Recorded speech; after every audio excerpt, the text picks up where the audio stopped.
It is Tuesday. I wanted to do something more productive, less emotional. There's been a lot of emotional content on this channel. You guys have been great at handling it. I don't want to push it. I think doing too much really gut-wrenching stuff can wear people out and make people despair. And so after a week of dealing with some pretty tough stuff, especially yesterday, where in the comments, everybody, quite a few people shared some really tender stuff. I'm going to respond to some of that stuff on Feedback Friday because that's the place for it. It is the feedbackiest day of the week. But I want to give people some tools before then, because I think process is important.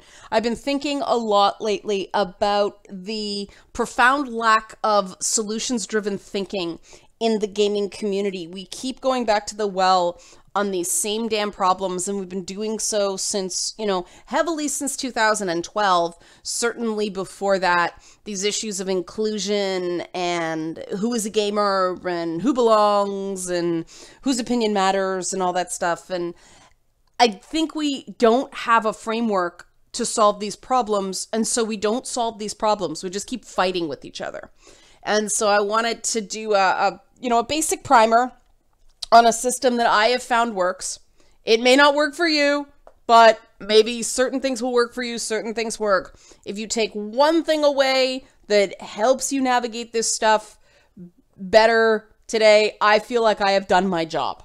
So I want to talk about 7 steps for effective problem solving in the workplace. This is from mediate.com. It was originally in a business journal. So they talk about, they start off by, the author talks about the fact that most people tend to be conflict averse. In the gaming community, we actually have an interesting dichotomy that way, because we have game publishers and developers who for the most part are intensely conflict averse, which is why somebody like Cliff Bleszinski stands out, because Cliff Bleszinski is conflict friendly the way a lot of gamers are. Gamers are very, very good at certain types of conflicts because they play multiplayer games. So there's a disconnect in the communication styles between conflict averse game developers and game publishers and conflict friendly gamers. Now what we want to do is meet in the middle and become collectively conflict competent. And the most important thing to do starting off, and this article says that conflicts, problems are an opportunity for solutions. They are opportunities for improvement. And I find that this is the big difference between gamers who very much are, we have to identify the problem before they can fix the problem. Those very, systematic, solutions-driven thinkers, because there are so many engineers and certain Myers-Briggs type that games appeal to because of the structure and the rules and that sort of thing, the sense of fairness. People like that are problem solvers, and so they don't have the same aversion to saying, hey, this sucks, because hey, this sucks is the first step to making it better. Unfortunately, on the other side, a lot of businesses within gaming, as soon as people start going, hey, this sucks, they go, oh my God, it's a complete freak out. They just want to make it go away. And so we start encountering these same problems over and over and over and over again. And because of that, you see we're at step 1 here, the identify the issues phase. The identify the issues phase breaks down. And a great example of that was Gamergate. There were 2 warring identifiable issues within gaming in Gamergate, and it got stuck on step 1 and never progressed, because the one side was saying the problem is shady practices on behalf of the game's press. The other side was saying the problem is gaming is a hostile environment to certain types of people. So instead of going, all right, we have 2 problems to solve here, the whole thing broke down into only one could be right. It got completely stuck on, no, it's about harassment of women. No, it's about ethics and games journalism.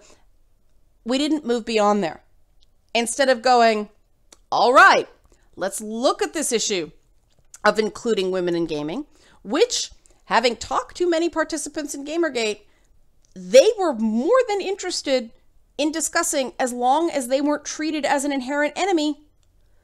And then there was the game's press side, which, talking to them, many people privately, behind closed doors, were willing to admit that there were issues in covering the game's industry.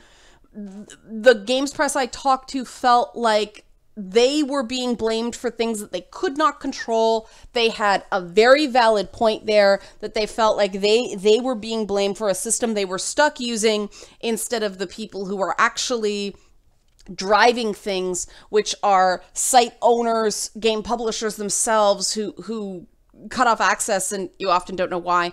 And you know, the editorial process and just the clickbait driven reality of the internet. And they felt like they were not being given a chance to actually speak. They were just, you're bad and you're bad. And so that's where Gamergate broke down, as somebody who sat there and was yelled at by all sides in that conflict. Step 2. And you notice it says, this is a critical step that's usually missing. And it's true. Neither side effectively made the other side feel like they mattered as human beings. And that's where it really broke down. The only way you bring someone to the table is if they feel like they're wanted at that table and they matter at that table. And that has been the messaging problem in gaming.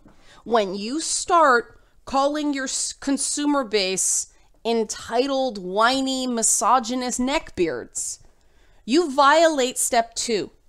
You are rejecting the interest of the gaming consumer. You are not understanding the interests of the people you are in conflict with. It is incredibly important that you at least attempt to understand the other side.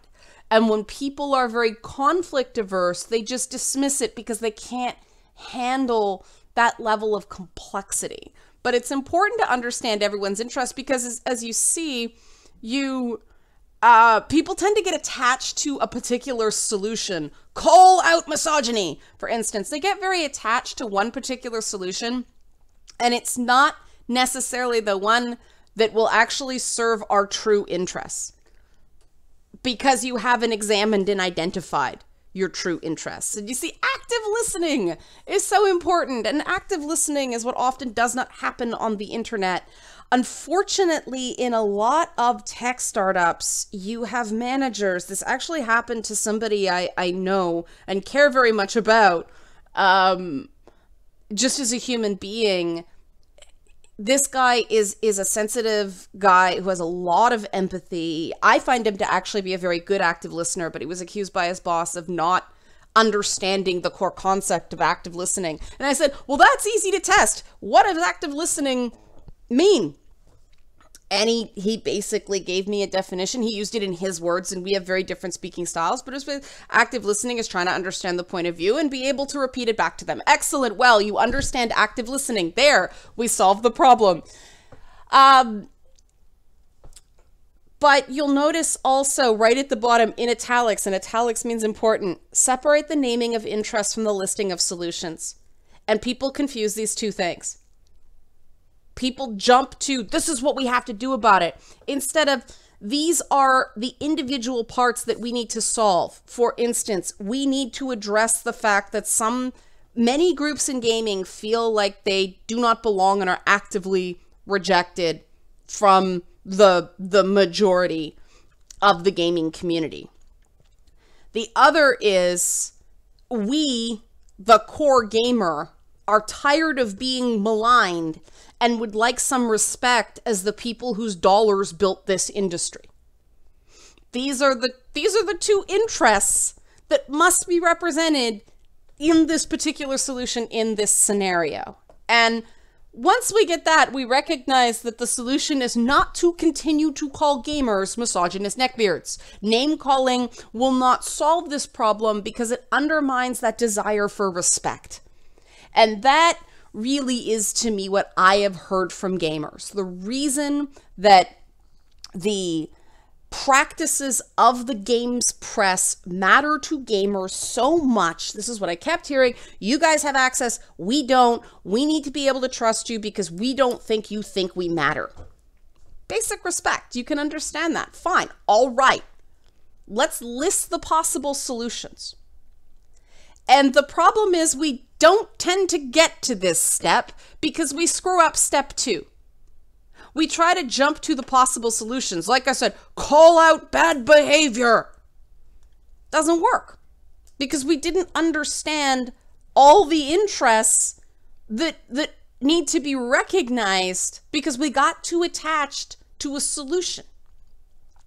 And people tend to immediately jump to why something won't work instead of listing the options. This was a really, really interesting thing that happened when we were doing the Lady Bits feedback sessions. I actually had to teach brainstorming. And it was interesting because when I was in school, back when perhaps not dinosaurs roamed the earth, but woolly mammoths roamed the earth, you know, may not have been the prehistoric age, but by gaming standards, it was certainly an ice age. Brainstorming was drummed into our heads. This idea that you get all the ideas out the table. You don't scrutinize the ideas while you're brainstorming. You evaluate them once they're out. But if you start immediately shooting down answers, and that's different from asking someone to elaborate on an answer, and the problem is that nobody's perfect when they communicate the first time. And so somebody may say something and you're like, oh, you know, you may think that sounds weird, but it's like, wait a second. What do you mean by that? Can you elaborate? Ask questions, get details, because you can't, again, you cannot judge an idea until you understand the idea, and you cannot understand the idea unless you actively listen. And so that's where we get to the evaluation phase. And everybody in gaming loves to evaluate. The hard thing about being a games critic is that everybody thinks they're a games critic in one way or another. Gaming is such a personal thing that everybody thinks they're an expert on the games they like. And yes, they're absolutely right. Yes, you are. You are the expert in your own experience in a video game. And that actually makes the job of reviewing a game a very, very interesting challenge because, I mean, I review games by saying, here's what I like about it. Here's what I don't like. I find it similar to these games. So if you like these other games, you'll probably like this because that is the consumer advocacy approach. You know, if you're a fan of open world games, you're not going to like Cuphead. I personally love Cuphead. I love my open world games. The thing that I thought made me good as a game reviewer when I used to do a lot more of it is because I really legitimately love practically every genre of games. I was very good at reviewing a lot of different games. I didn't review sports games because even though I loved my sports games when I was a kid, now we're talking about in television baseball. I used to love baseball games. I don't know why. I played basketball, but I loved playing baseball. I think I liked the pitching, but I really enjoy, and track and field games.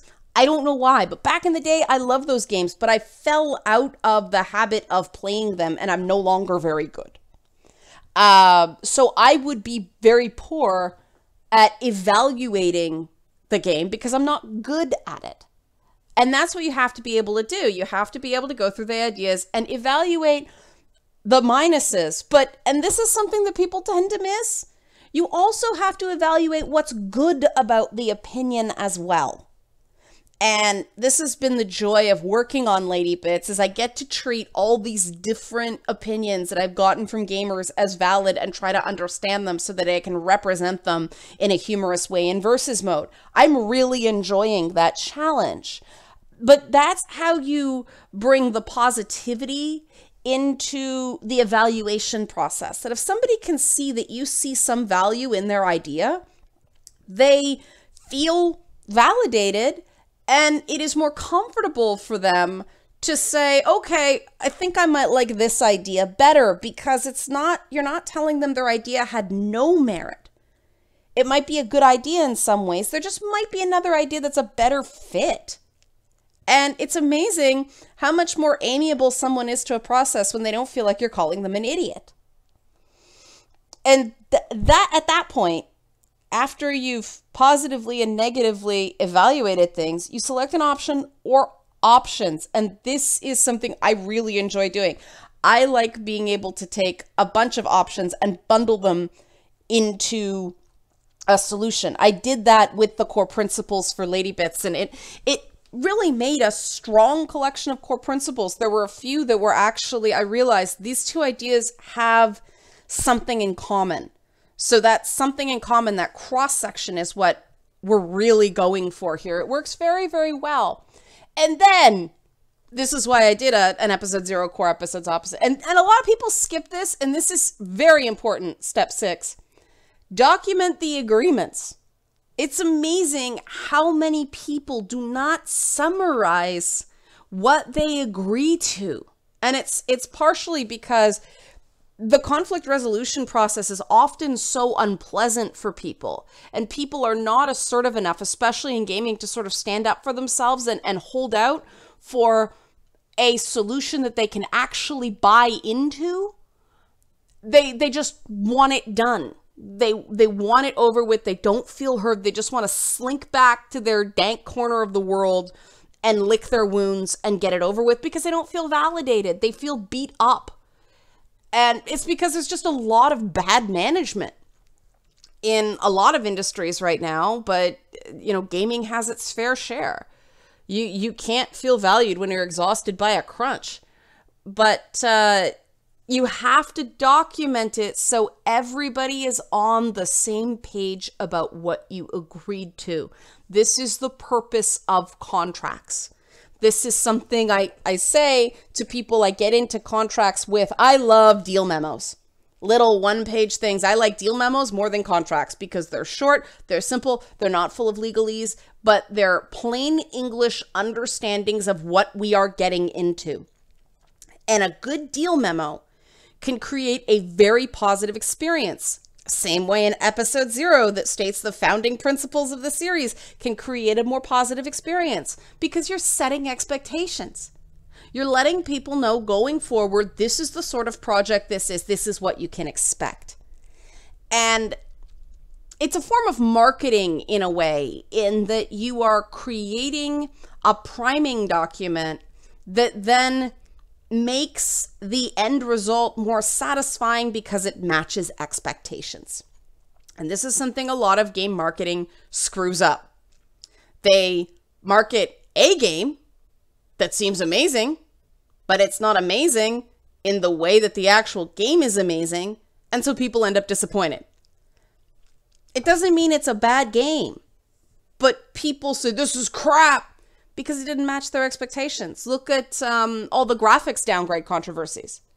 I don't know that people would have been less excited about the original Watch Dogs because it was a cool concept, the idea that you could hack an entire city, but they made that game look so ridiculously slick. Personally, I edit it out of my head. Like, you know how Elliot on Mr. Robot hacked the word E-Corp to Evil Corp? I basically downgraded those graphics in my head because I knew there was no way. There was no way it was going to run that smooth on a console. And they downgrade everything because they optimize for console. But other people don't have that expectation, and so they felt misled.